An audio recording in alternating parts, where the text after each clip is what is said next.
Shalom anak-anak, salam unggul. Apa kabarnya hari ini? Dahsyat, luar biasa, yes, yes, yes. Puji Tuhan, kita bertemu lagi dalam pembelajaran hari ini. Nah, seperti biasanya, sebelum memulai pembelajaran, kita akan berdoa terlebih dahulu. Are you ready to pray, students? Let us pray. Dear God, thank you for today. Now we want to start our study. Please bless us. In Jesus' name we pray. Amen. Ya anak-anak, pembelajaran tema C masih pada subtema 2. Hari ini kita masuk pada pembelajaran 4 dan 5. Tujuan pembelajaran hari ini, yang pertama, anak-anak dapat mengidentifikasi dampak perburuan hewan langka. Yang kedua, anak-anak dapat menjelaskan karakteristik tempat hidup hewan sesuai ciri-cirinya. Nah, pada pembahasan atau pembelajaran sebelumnya, kita sudah mengetahui bahwa beberapa hewan terancam punah karena jumlah atau populasinya sedikit di alam. Hewan-hewan tersebut disebut dengan hewan langka.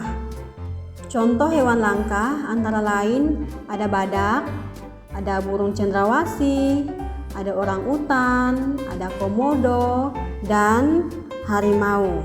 Agar hewan-hewan ini tidak punah, maka ada upaya untuk melindungi dan melestarikan, misalnya dengan membuat taman nasional atau cagar alam, serta dengan cara menghentikan perburuan liar.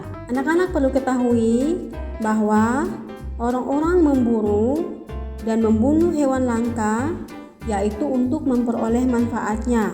Kulit harimau memiliki nilai jual yang sangat tinggi. Kulit harimau dapat dijadikan bahan dalam pembuatan tas, jaket, dompet, bahkan aksesori dan barang-barang lainnya. Anak-anak, manfaat harimau di alam yaitu sebagai hewan pemakan daging, fungsi untuk mengendalikan atau mengontrol jumlah hewan pemakan rumput di alam, sehingga ketersediaan oksigen tetap terjaga.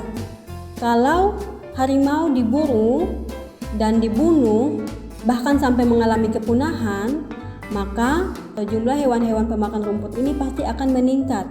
Maka pasti rumput atau dedaunan hijau yang dimana bisa menghasilkan oksigen berkurang, maka berdampak pada ketersediaan oksigen di alam akan semakin menurun. Anak-anak bisa perhatikan harimau memiliki corak hitam, oranye, dan putih. Corak seperti ini membuat harimau sama dengan lingkungannya. Ketika harimau ingin menangkap mangsanya agak kesulitan membedakan antara keadaan lingkungan dan corak harimau ini. Anak-anak bisa perhatikan juga, harimau juga memiliki taring dan cakar yang tajam. Anak-anak perhatikan, harimau juga memiliki taring dan cakar yang tajam, serta mampu berlari dengan kencang. Ini memungkinkan harimau untuk berlari mengejar mangsanya, menangkap, mencengkram, dan juga mencabik mangsanya. Anak-anak, Tuhan menciptakan semua makhluk dengan tujuannya. Hewan-hewan diciptakan untuk memenuhi kebutuhan hidup manusia, sehingga manusia wajib menjaga, memelihara, dan melestarikannya. Sebagai orang-orang yang mengenal kebenaran, kita harus tahu posisi kita harus tahu tanggung jawab kita, yaitu turut melestarikan, turut menjaga, dan memelihara hewan langka. Di akhir pembelajaran ini ada tugas yang harus anak-anak kerjakan. Anak-anak perhatikan gambar hewan di samping kanan. Anak-anak berikan penjelasan tentang hewan di samping ini ya. Tentang namanya, ciri-ciri khusus hewan pada gambar, karakteristik tempat hidup, manfaat bagi manusia, serta dampak perburuan hewan tersebut. Penjelasan anak-anak dikirim dalam bentuk video singkat dan berseragam. Bisa akan memimpin doa. Are you ready to pray, students? Let us pray. Dear God, thank you for your blessing today. Amen. Terima kasih anak-anak. Shalom.